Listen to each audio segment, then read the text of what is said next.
health and a little wealth and a lot of love. You can tap into your 401k. There's very specific rules of your 401k, and every 401k is different. Don't send your HR department this video or this short. You have to do your independent research, right? So the first thing you got to understand is their eligibility. Can you do this?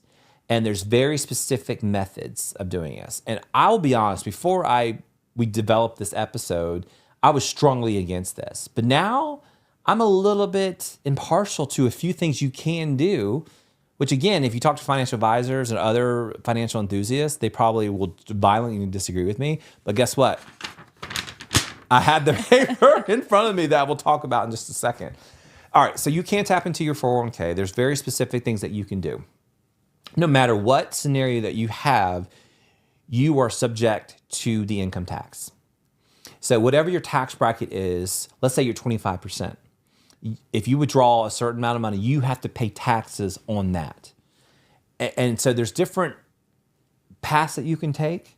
So path one is, let's say that there's a disability or hardship. Mm-hmm. You know, you have to pay. Which can happen. Which, yeah, it absolutely can happen. Easily.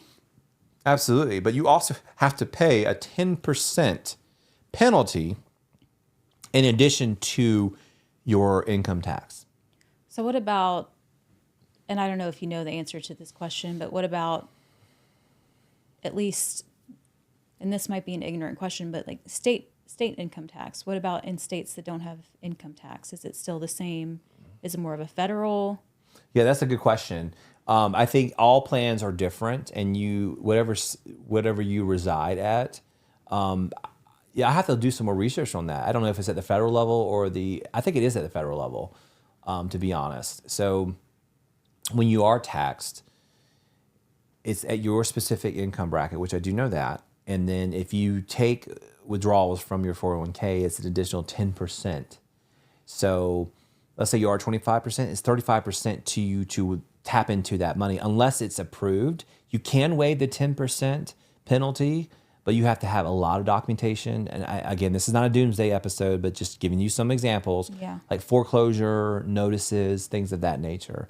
So the answer to your question is, yeah, you can tap into it, but you have to go through the different process. And I can talk about the process in a second, but I want to make sure I answer any questions that you may have. Yeah, so give us an example of maybe,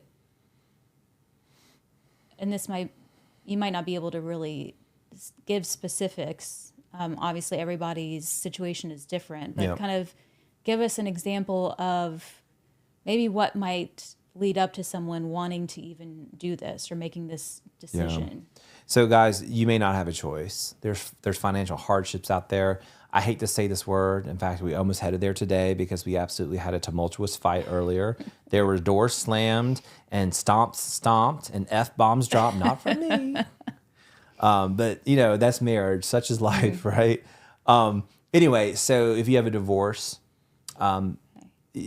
your partner is entitled to take that money from your 401k, which you would not be subject to that 10%.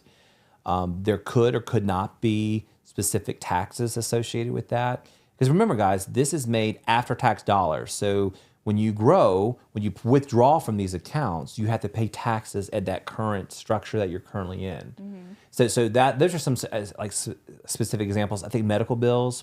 If you have a disability, let's just say that you got hurt on a job and you have a very strong case for disability, then you can waive that 10%. You still have to pay taxes, which is, I know it sounds awful, but it's not me. You know, don't send hate mail to me.